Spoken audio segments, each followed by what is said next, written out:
Hello, new YouTube member! Guess what? You've just unlocked bonus content that no one else has seen before, and you get exclusive access to some neat features. To join the Experiencers Anonymous tier, you've unlocked loyalty badges which will appear next to your name when you join us live during any of our videos. The longer you stay with us, the cooler the badge will be.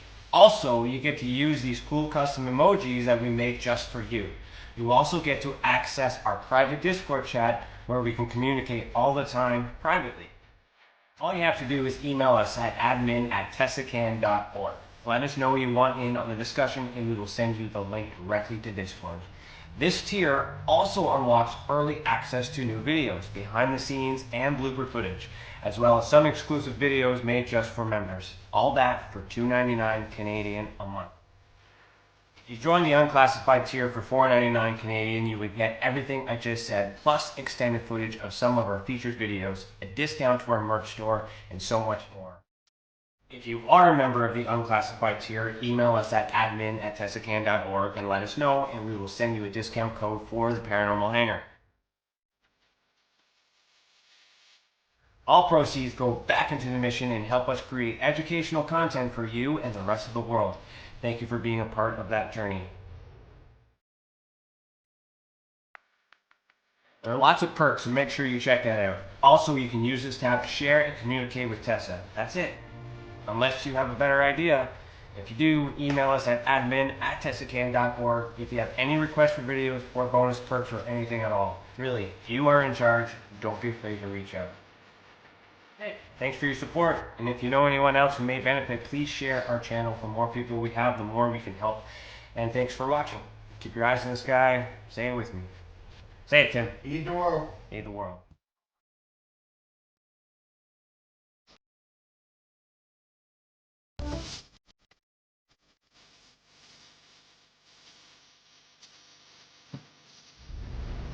This is Lady Anne, owner of Cape Canal Radio and hostess of the Caribbean Library of Lore, and I support Tessa.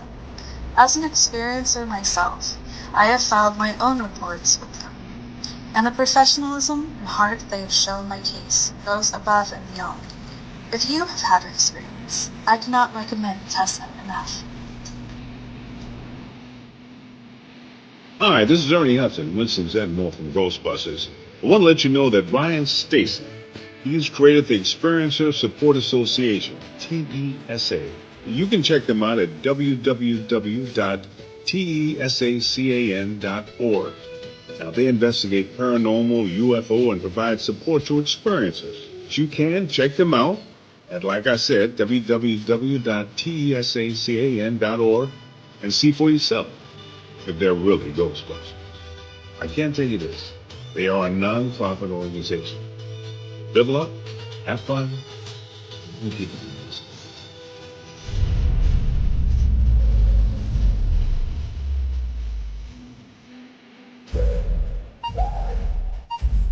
Seven, 6, 5, 4, 3, 1.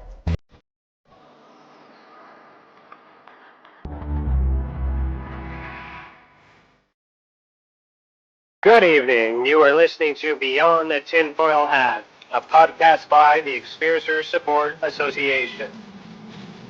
Tessa is a UFO, Paranormal, and Paracryptid Investigation Association. We investigate everything belonging to the global phenomenon linked to highly strange and unexplained experiences. We also connect experiencers with other experiencers, creating a safe, positive environment to engage and discuss this phenomenon without judgment, criticism, or retribution.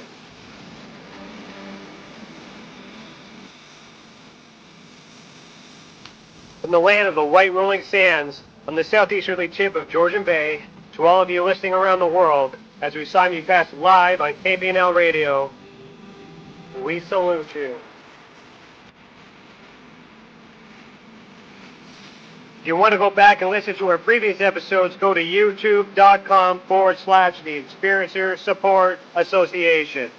Do us a favor and hit that subscribe button and ring that bell to be instantly notified when we are live, not only for these episodes, but every single element Tessa has to offer. On our website, tessacan.org, we have something for everyone. We have support for experiencers, data for independent researchers, and places to advertise for professional partners.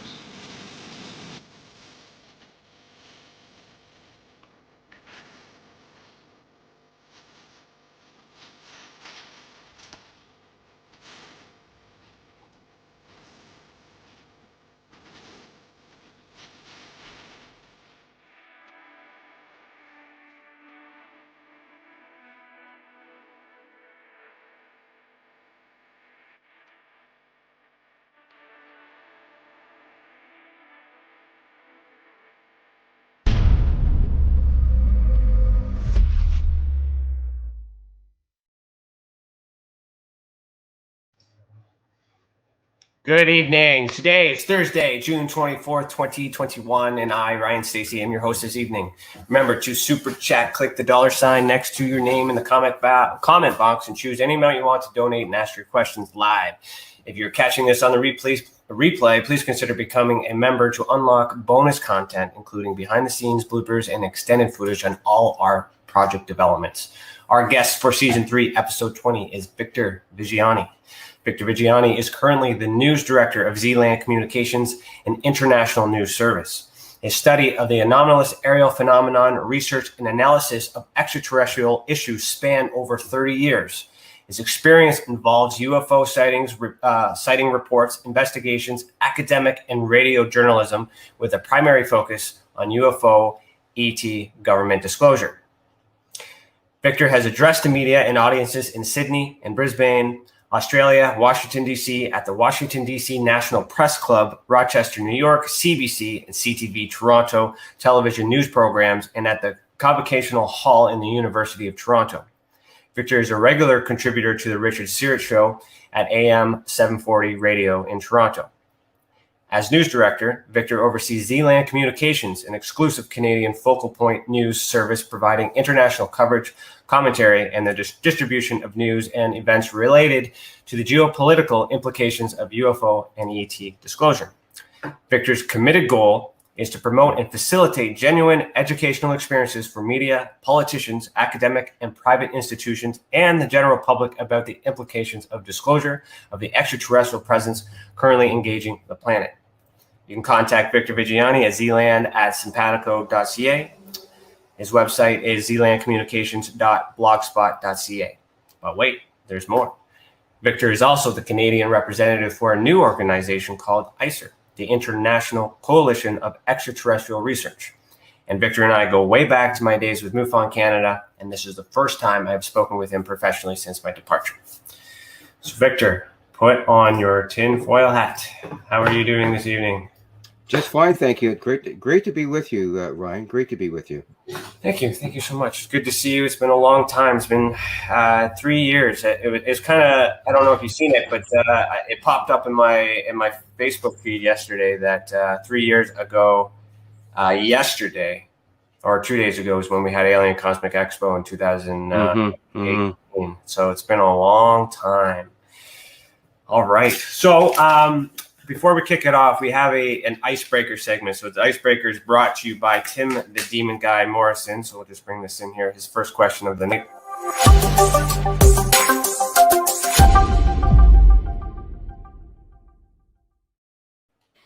Okay, so the icebreaker, basically, he writes a question, Tim the Demon Guy Morrison, and I read it for the first time, and it's how we kick off the night. So in 40 years, what will people be nostalgic for? In 40 years about today? Yeah. Yeah. Well, I describe it in two ways. Okay. I look at the year 2017 as the pivotal point in what's going on right now. I describe everything that happened before 2017, and I'll explain that in a moment, as the Old Testament of ufology. And I don't like the word ufology, but I'll use it for now in the interim. Everything that happened before 2017 was the Old Testament of what we're all involved in. We had research going on, sighting reports, and all a myriad of different things. But then all of a sudden, the ATIP program came along, in the Pentagon through the initiative of Harry Reid and all of the other people within the Senate.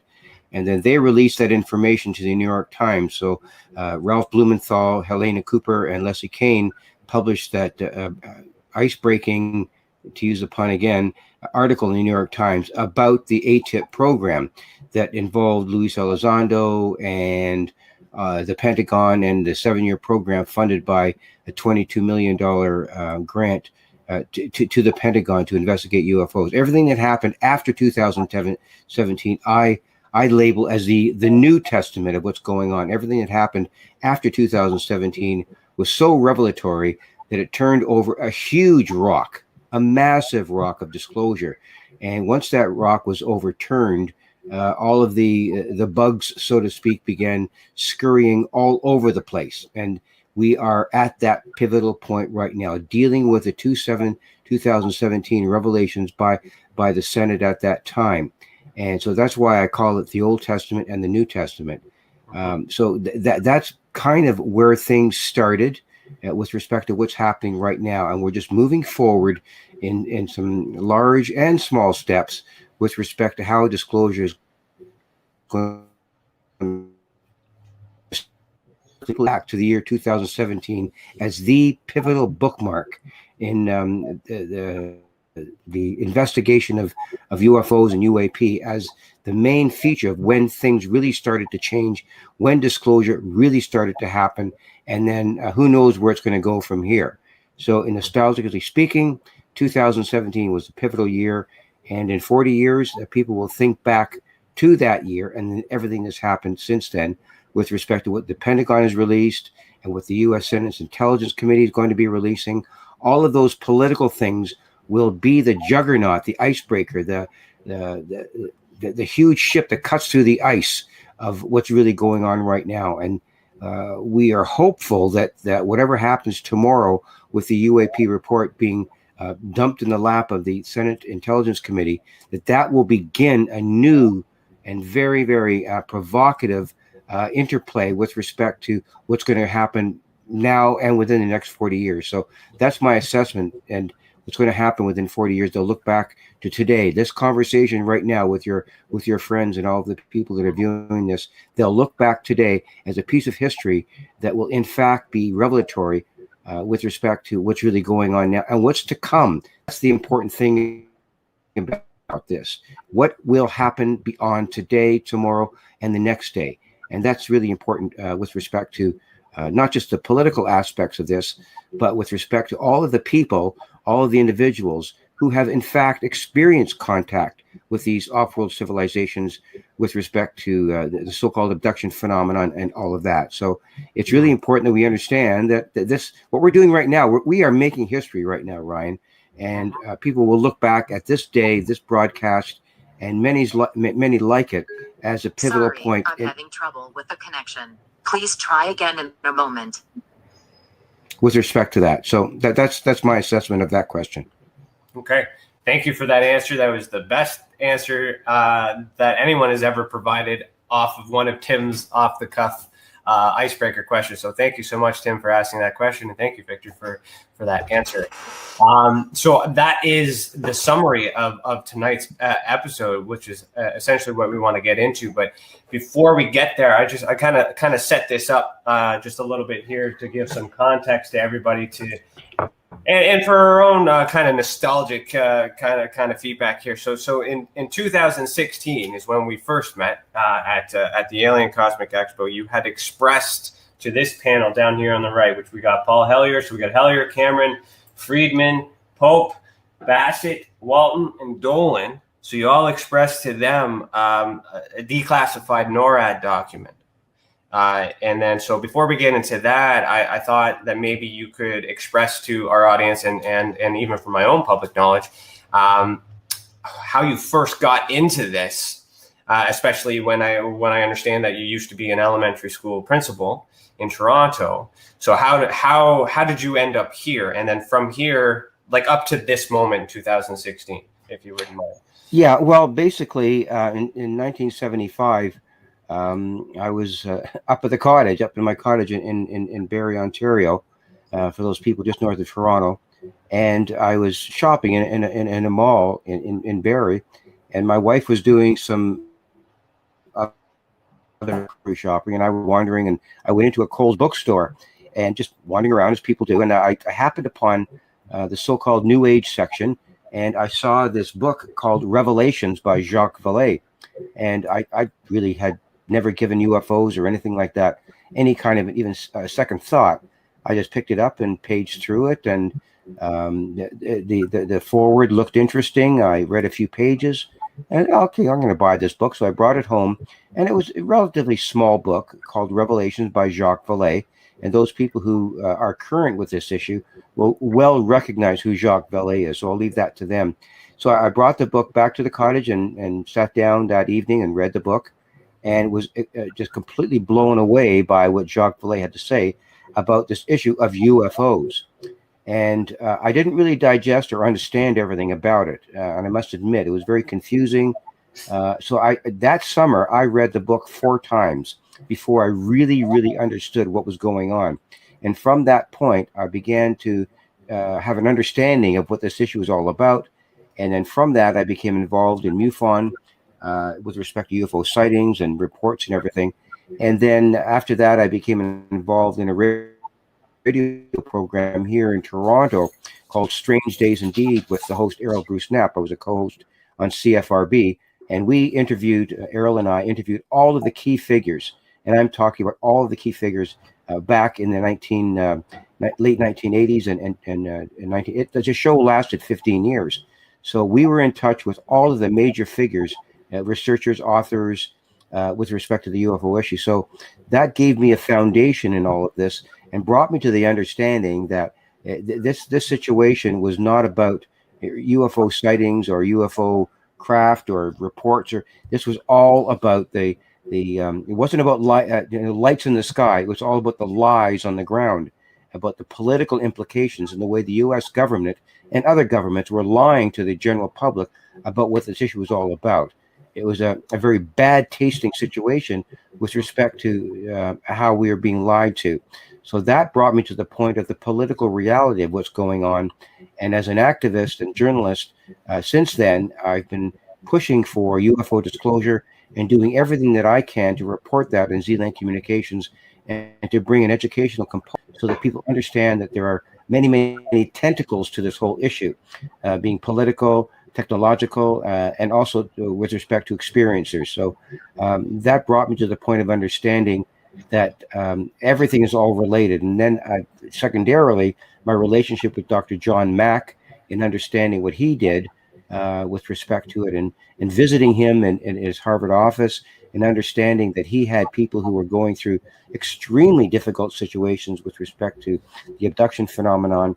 And I shared with him not only my own experience with people that I was dealing with, but UFO experiences and abduction experiences, or with children, with their artwork. So we became very close, and as a result, I became not only well-versed in all of this, but completely convinced that the contact aspect to this whole phenomenon was probably the kernel of where we're at. There are other political implications and all of that, but my relationship with Dr. John Mack really showed me that the contact element, the experiencers, are where it's happening with respect to how these off-world civilizations, the extraterrestrial community out there, is attempting to make contact with us as a species.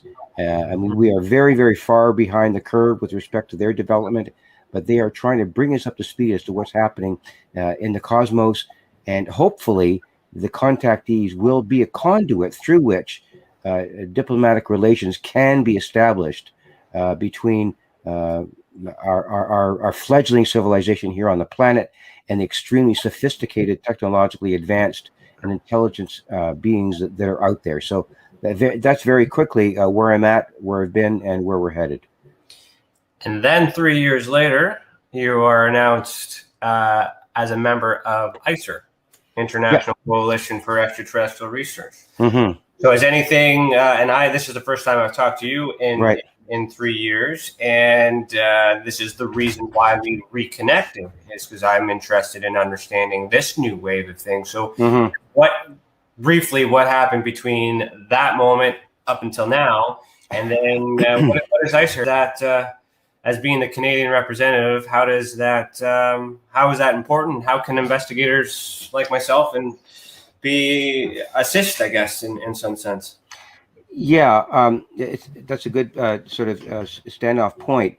The International Coalition for Extraterrestrial Research was an initiative began by our Vice President, Gary Hesseltine, and also Don Schmidt, the Roswell investigator.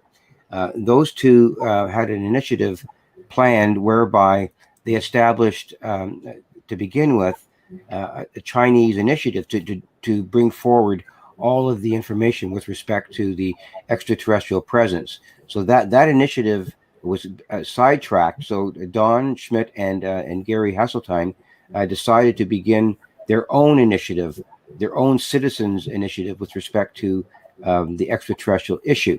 So they formulated a plan that included developing an initiative to represent a number of international countries. So far, we have 27 representatives over 5 continents from countries who are involved in attempting to represent each country, first of all. And then once we get 30 representatives, we will be able to financially, legally, and interpretatively to contact the UN to present to them and the idea that we are in fact being engaged. So that's our long-term goal. So these 30 representatives hopefully will be the standoff point where we can approach the UN to have them begin a dialogue and initiative where we can talk about the UFO issue, the UAP issue, in a rational, political, and essentially meaningful way, so that everyone on the planet can begin to become engaged in this. So that's the idea behind ICER. So we're going to develop awareness programs, develop institutional programs where we can educate the general public and the media and people like yourselves to the fact that we are in fact being engaged by off-world civilizations, and how we can develop a discourse, a narrative about that within the UN. So that's where we're headed. It's going to take some time, but that's our ultimate goal.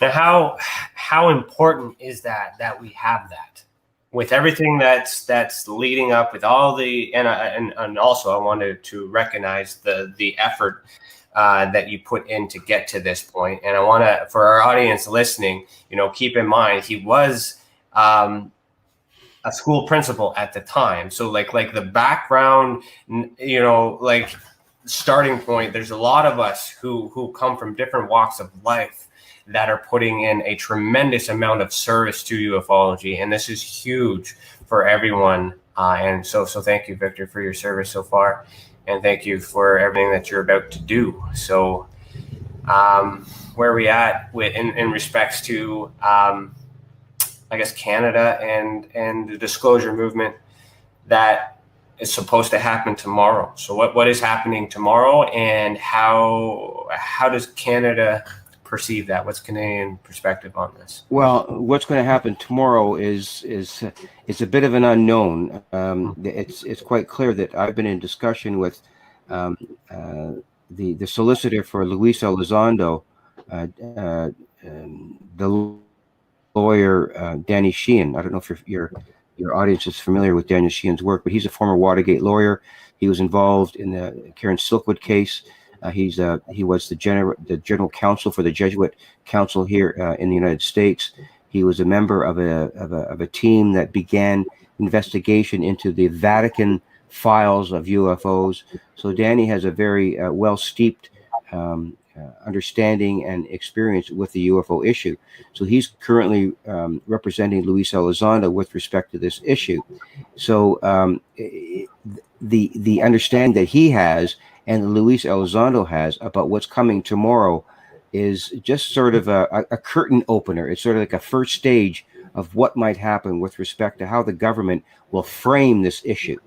And by no means do we expect the government, the UAP report tomorrow, to be the be-all and the end-all of disclosure. It will not reveal everything that we want. It will reveal some of what we want, There are going to be 73 total pages of revelations, 58 of which will be classified, and I think about another 22 or 23 will remain public.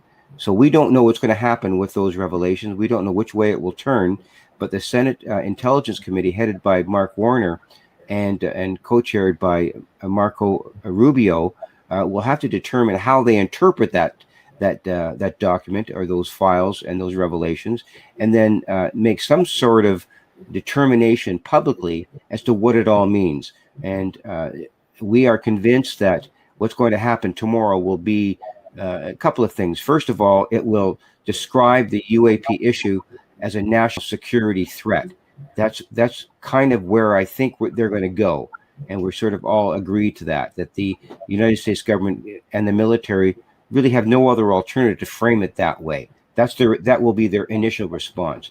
The second thing that we need to understand is that recognizing what's going on in the skies, the way the military has, and translating it into the technologies that come from Russia or China is the biggest, intelligence failure within the United States in over 70 years. They've completely misread what is going on. There is absolutely no way that these technologies are Russian or Chinese or anything else other than off-world origins. There's no chance that anything that's happening right now is in fact Russian, Chinese, or American. We just do not have the technology.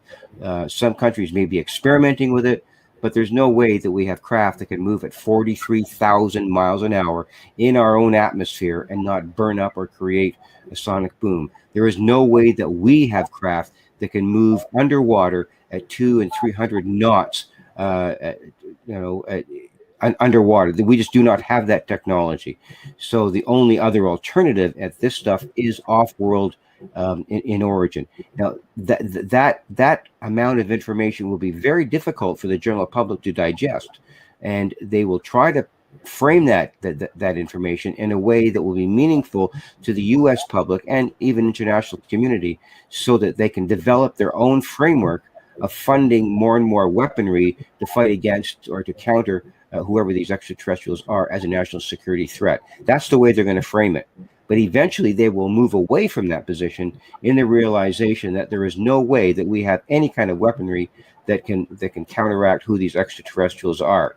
So it's just a very small step. Tomorrow will be a very small step in the realization that the government knows what these things are, and they will have to develop some sort of framework to explain it to the American public.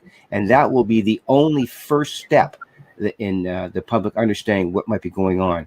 So we're fearful that the American public and the media will buy into the threat scenario, and not the scenario whereby we are in fact being engaged by benevolent off-world civilizations. So we've got a pretty difficult road to hoe with respect to that. So disclosure, on one hand, it sounds great. It sounds like a really good opportunity for all of us. But on the other hand, the way it's being framed by the American government could be, in some ways, disastrous. So that's our position on it. Yeah, no, I appreciate that. I really do, because for me personally, throughout this entire thing, and also handling questions myself, the document itself is evidence. So everything else, including this conversation, but with you having inside information as well. So, but I mean, it is speculation, but you have inside information. So you're so you're coming from credible sources, right? So when you have the media spinning everything right now, so that's a plus. The fact that the media is touching it, which is a huge advancement in general. On other terms, because before it was taboo. So that's still a positive on all those other things. Right. I've always been concerned of how the public is going to interpret it as well. So and maybe you've already mentioned this already, I was intently listening, but I was just thinking that once they release the document, and you said they're going to have to provide an explanation, which they go hand in hand. But is that going to be done tomorrow as well? Or are we just going to get it and then we have to interpret it, and then that explanation is going to come later? Yeah, I think that's exactly what's going to happen. The committee will get the report if they don't already have it. And then once they do get it, the Senate Select Committee on Intelligence. I don't see any way. This is just my own personal opinion. I don't see any way that they could receive the report yesterday or the day before, or through briefings, or even tomorrow, whereby they can digest all of this information, all of the pages that within this document, and make some sort of logical pronouncement about what it's all about. I don't see any way that that can happen. They have to look at the documentation. All the members of the committee have to review it, have their lawyers look at it, have their representatives look at it, and do something with it that makes logical sense to the constituency and to the Senate committee altogether, and then to other committees within the Senate. So they're going to have to review this stuff, and that could take more time. So I don't think anything specific is going to happen tomorrow in terms of a huge revelation. It's not going to come out like a gangbuster all of a sudden tomorrow. It's just going to be dropped in their lap, and I think the Intelligence Committee in the Senate is going to have to review the documents and make some determination as to what they're going to talk about publicly and what they're going to talk about behind the scenes, and then we'll go from there. And if these people who get this report from the Director of National Intelligence, which is by law mandated, that the Director of National Intelligence is mandated by law to report to the Senate committee, so he's got to do that. That's law. So in that effect, what has to happen is a review of this information, and then eventually that Senate committee is going to make some of that or all of it public.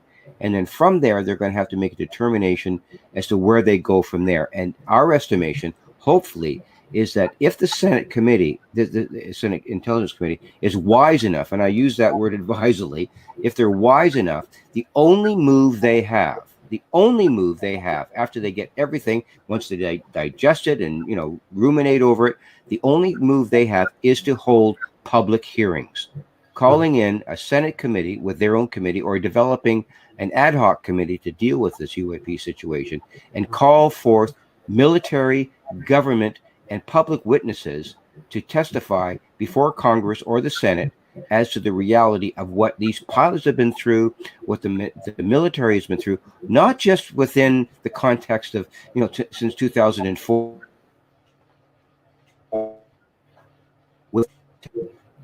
and even 70 years of when this stuff all began.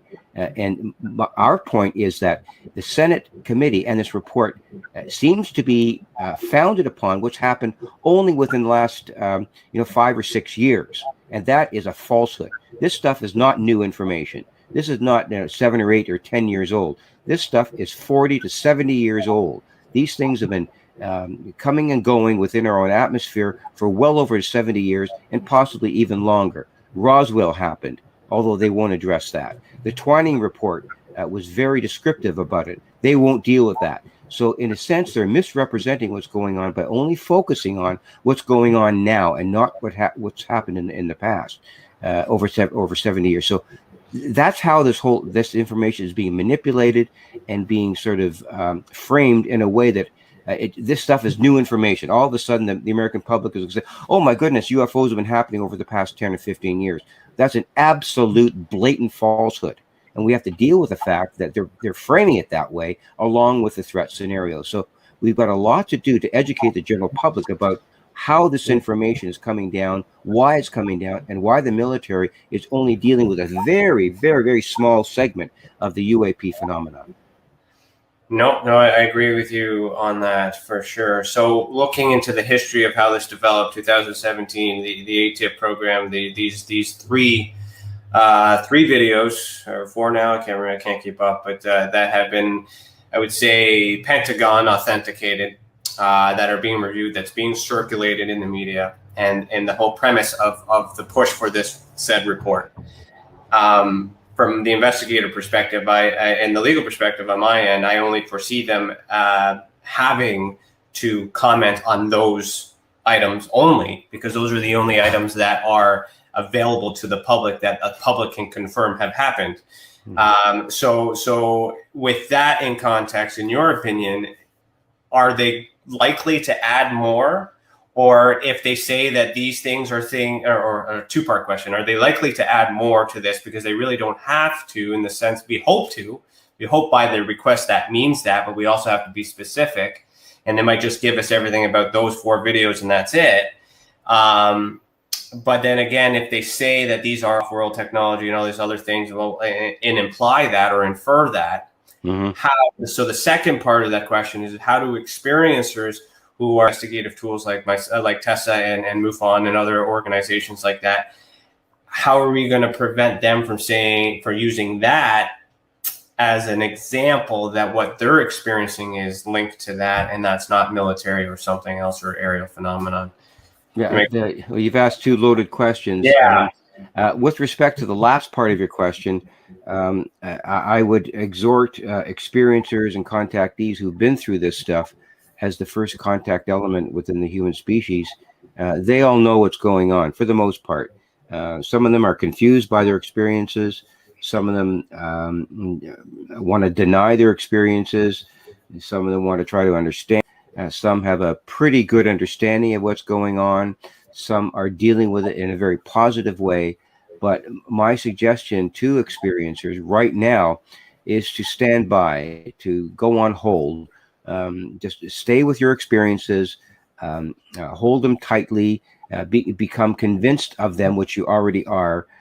Your day will come. You have to stand by with respect to what's happening right now, because, as I mentioned earlier, it will be very difficult for any of these experiencers and for your group and other contactee groups to make their case right now. It's just not the right time at this point. I wish it would be. I wish that would be something that we could do tomorrow, but I don't think the general public and the media and the government are able right now to digest the contactee experience.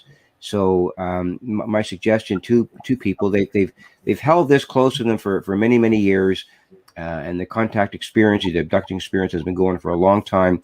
They're going to have to just wait till the right time to flush all of this information through politically. And once it gets flushed through politically, once we understand that these craft are not from here, and it's a big step to do that, and then B, that we are actually in fact being engaged by off-world civilizations. Once those two things are assimilated by the general population and ruminated over and discussed and analyzed and educated, and once the general public begins to realize all of that, then they'll go through the same experience that I've been through, the same experience that you've been through. They'll eventually realize that the contact experience comes from UFO sightings and all of that. It emanates from all of that. And we just have to bide our time and wait for that to become understood by the general public. And once that's done, then the experiencers will have a clear pathway through which to express their contention that we are in fact not only being engaged by off-world civilizations, but these off-world civilizations have in fact made contact with a huge number of human beings on this planet, a huge number. And once that's understood, the contactees will be able to come forward, express their views, tell their story, and become the diplomats that we need in order to engage who these off-world civilizations are, and ask them questions like, what do you want from us? What can we provide you? How can we engage in, so that we can solve some of the crappy problems that we're going through, the environment, the desecration of our environment, the use of nuclear weapons, and all of those things that I describe as extinction behaviors. And the questions will come from not the politicians, not the military. They'll come from experiencers to ask the ETs, who are you? Why are you here? What do you want from us? And how can you help us? So I would just exhort experiencers to stand back, stand by, and hold on until your day comes, because it will come soon. And we've waited 40 years for disclosure. I think we can wait another 1 or 2 till this flushes through the system, and the politics and all of it goes through its realm of authenticity, and then eventually the public will understand that there are a huge number of human beings, species on our planet that actually experience contact, and that's going to be another huge revelation, and even bigger than disclosure itself with respect to the UAP issue. So that's how I would frame the issue with respect to contactees and what might come next. So to add on to that, and I agree with you, I just want to provide context that the whole premise of me creating the Experiencers Support Association is on that foreshadowing that I also foresee a disclosure happening for some time with my work with MUFON, but there was no plan for what happens after disclosure or during disclosure. So this living in this time for us is great, because that sense of knowing it was coming in my lifetime, and now we're getting ready. We're ready to receive anyone who may be able to that may need some sort of resources once this document comes out. So I'm happy that to be able to share this moment with you in that too, and we're lining up on our thought waves here too. So the other loaded question, I guess,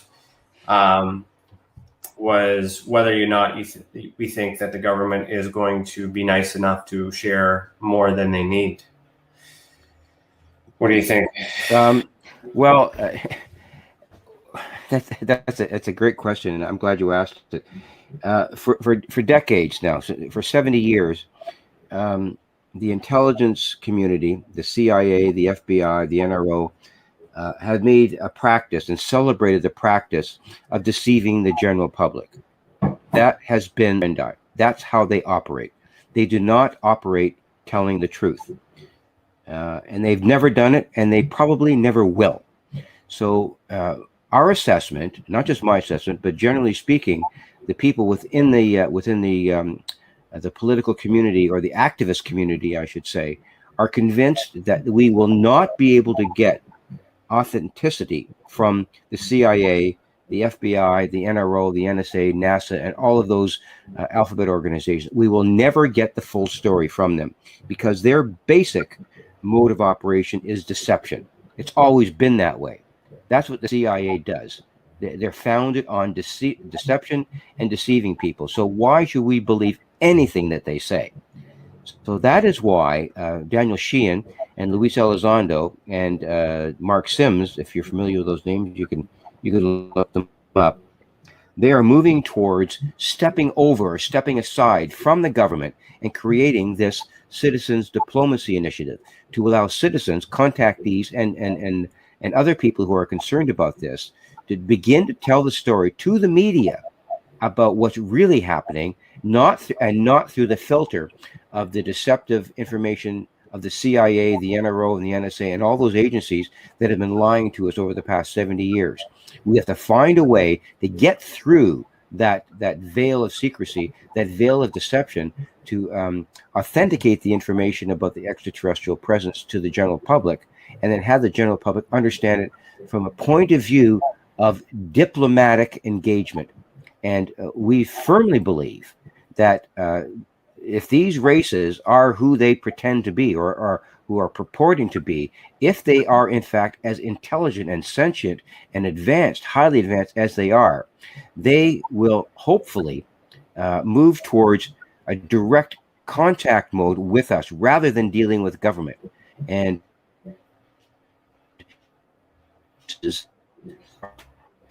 they will not want to just deal with the American government. They don't want to deal with the CIA, the NRO, or the NSA, and all those other alphabet organizations. That would be a detriment to their credibility. And if they do engage the CIA, then we'll know that they're not authentic either. But we don't think that that's where they're going to go.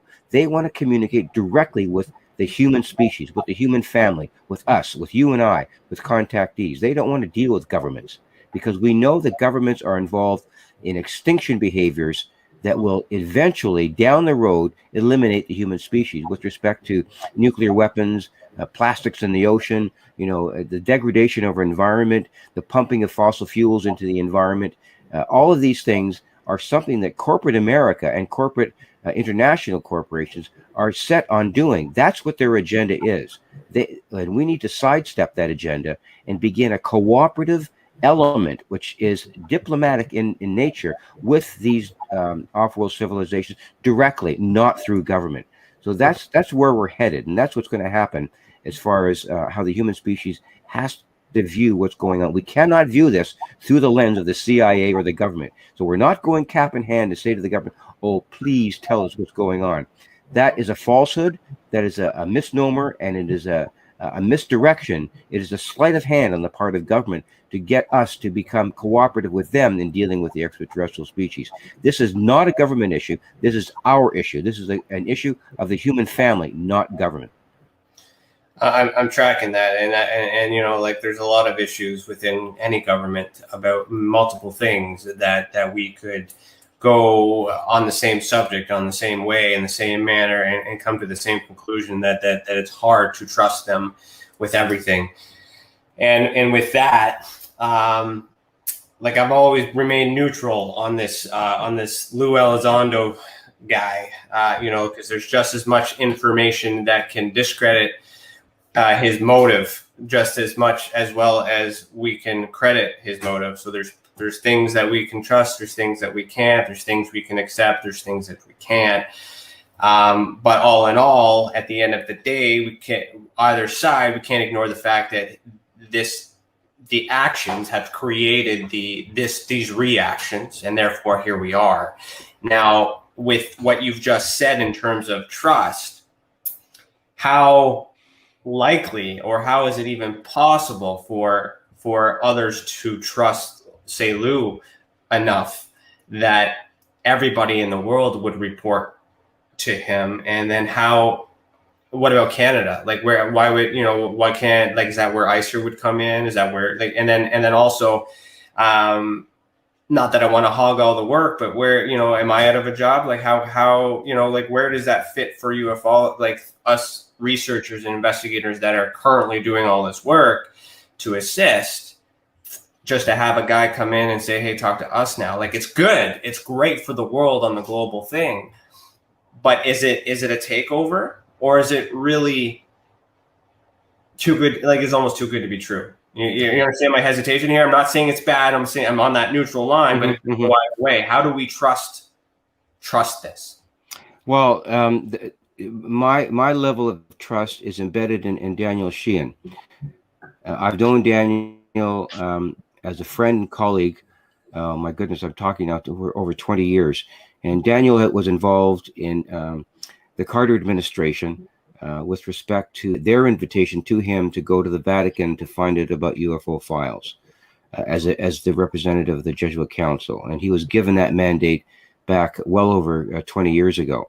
The Carter administration asked him to do that. He did it twice unsuccessfully. The Vatican denied him access to the files. He's also made it plain that Jimmy Carter went to the CIA director at the time, George Bush Sr., and just before his inauguration, Jimmy Carter asked Bush for the UFO file, and because Jimmy Carter had a vested interest in UFOs at the time for a number of reasons, and the CIA director denied the president-elect access to those files, and Danny was involved in that. He was also involved in the Karen Silkwood case, if people want to involve that. So my level of trust is in Daniel Sheehan. And Daniel Sheehan was approached by Luis Elizondo because the U.S. Pentagon was in attack mode about Luis Elizondo's credentials. We knew, and we do know right now, that Luis Elizondo was, in fact, the executive director of the ATIP program. He was the chief security officer for the ATIP program, and he resigned out of frustration. He got out. He got out quick because what they were doing was totally detrimental to the UFO release or disclosure initiative, and he got out. He quit the organization, and he took the 3 UFO files that have been, sent over the internet for the past, 4 or 5 years. He took those files with him, gave them to Chris Mellon. He and Chris Mellon founded the To the Stars Academy. So in frustration, Luis Elizondo separated himself from the U.S. intelligence community because they were doing the wrong thing in approaching the UFO issue, the UAP issue, in a completely the wrong way. It was a threat scenario that he wasn't willing to go along.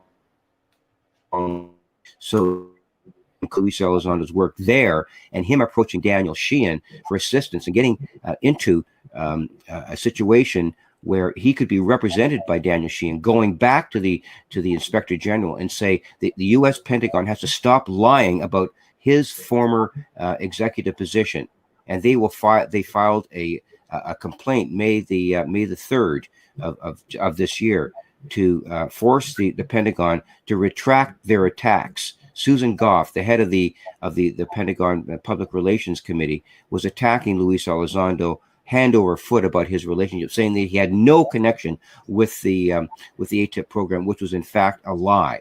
So he is going back with Daniel Sheehan to go into attack mode if they have to counter their attacks and their challenges to him. So I have every reason to believe that Daniel Sheehan would never, knowing him the way I do, take on the solicitorship for Luis Elizondo if he did not believe that Luis Elizondo was truly credible in his insistence that he knows going the ATIP program, what it's all about. So I trust Luis Elizondo's representation about this, and he's not the go-to person. He does not want to represent the entirety of this. All he is attempting to do is show the Pentagon used the wrong approach to the UAP issue, and he wanted to get this information out, and they did not want to do that. So he represented a faction within the Pentagon at the time to want this information out, and he was countered by factions within the Pentagon who didn't want this out. That's why he got away from the Pentagon investigation program. So I have every reason to believe that Luis Elizondo is authentic. He may have made mistakes. He may have said things in the past representing the Pentagon, but that's all behind him. He wants to get this information out to the general public in the realization that we are dealing with off-world technologies, off-world existence, and off-world contact. And that's his mandate. And make no mistake about it, Daniel Sheehan would not represent Luis Elizondo if that, in fact, was not the case. So it's not putting anybody out of a job. Our jobs are very safe. We still have to, frame this stuff in an educational way so that the general public understands it. But the fact of the matter is that this UAP report will be a whitewash. It will not contain all the information that we need. So that's why we need people like Daniel Sheehan and Luis Elizondo to set the record straight about what the Pentagon is doing and what they're not doing, and how they may continue the lie factor, the falsehoods that will proffer this information as U.S. technology or Chinese technology or Russian technology, which will be a falsehood. So we have to set the record straight with why Daniel and Luis are doing this. They want to get the information out straight and good and clean, and that's where I'm laying my cards, and that's where I'm laying my trust. So is Sheehan pro bono this, or is Lou Elizondo paying him for? I have no idea.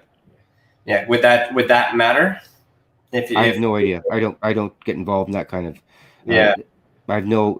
Daniel has taken on many causes. He represented the Karen Silkwood family. And they got a settlement from the government in the millions of dollars because of the murder of Karen Silkwood. I have no idea how Danny profited from that. My estimation, in any kind of way that I've asked him to assist before, he has never asked a dime from me. So I don't know anything about that, and I wouldn't even suggest that might be the case. Because I work with lawyers too, so there's that. Just the money's the motive too, right? So you got just something I just thought of while you were mentioning that too. So the other thing you mentioned, and we got about 6 minutes before we get to our first commercial, and this has been an intense half segment, so this is good. You mentioned evidence. So what hard evidence exists that proves that Lou is not lying? Hard evidence is his word. He is committed to it. He has the. He worked for ATIP. Remember, they say his credentials. They challenged his credentials because there was no evidence he was in the program. And then Sheehan states that he is. So what evidence besides their word exists that happened? Well, he was appointed. He was appointed the executive director of ATIP, and he was also the chief security. That is on the record. There's documentation that he was in fact the lead executive director of it. Right. And he was also the chief security. No, I understand. I know what else to say. No, it just sounded like there was only verbal testimony. So I just wanted to make sure there was supporting. No, I mean yeah. Well, supporting documents, you'd have to you look into that yourself. But he was appointed by the committee by by the people who funded this thing, the $22 million that Harry Reid gave to the Pentagon, and he was appointed the executive director and the chief security officer. I don't know much more that I can tell you about that. I don't have the document in the back pocket, but that's in fact the case. No, I understand. I just, I'm neutral. I have questions for Lou. I've never had the opportunity to speak to him, so you're the closest guy to him at the moment, because I'm just realizing that you've known so much. So these are just questions that I had that I have answers for. Don't worry about it. I'm not putting you on your spot. Thank you for answering those. Well, I've interviewed Lou myself twice, and it's quite clear that whatever Susan Goff is telling the public about his relationship or his position in the ATIP program, what she is saying is absolutely a falsehood. I mean, he's willing to state that up front, and he probably has his own documentation himself. So, I mean, why would I question that? Why would he put himself in a position to eventually be found out as a liar? He doesn't operate that way. That's just not who he is. And that's Daniel Sheehan's representation. If Daniel Sheehan felt that Luis Elizondo was in any way fudging his credentials, Danny would drop him like a hot potato. And that's not the case. Luis Elizondo was the authentic executive director of the program and the chief security officer. And let's just leave it at that. And that was a civilian position, though, right? Military. I don't know. He was an intelligence officer before that. But as a civilian, I don't know anything about his position while he was there. I really don't know anything about that. No, the reason I'm asking the question is I pulled his public record, and there's no record to prove he was in military service. So that's why I was asking. Oh, no, that's not correct. There is public record that he was a member of the military at one point. Oh, yes, for sure. I'll clarify on that later, but it's okay. That's why I was asking the question. It's all good. So we're going to head to commercial now. And then we'll get back into, I want to know, actually, you know what? I got a good question when we get back from commercial. So I'm just going to read my little thing here. And thank you so much, Victor. I didn't mean to turn it up a little bit there too. And again, we're talking in theory about a person that is not here, and going on both sides of the fence here, because it's intense. It's very intense to what's going on in these days. And from my perspective, to cater to the experiencer perspective who doesn't know what to believe, I'm just weighing both sides until it all gets sorted out. But at the end of the day, what's recognized, regardless of motive or intent or however the deal went down, we're talking about it on a global level, and that needs to be recognized. So I'm totally with you there. Well, the global aspect of all this is probably bigger than any other aspect to this whole issue. This is not about the United States of America. It's not about the UK or any individual government. This is a global situation that we have to deal with, and that should be the tip-off point, the joining point of how our discussion moves forward. Mm-hmm. Okay. All right. So we'll pause right here. And we'll continue after a message from our professional partners. Also, if you're listening to this live on KPNL Radio or a feature podcast, head over to youtube.com/the Experiencer Support Association to see the video that goes with the audio. Remember,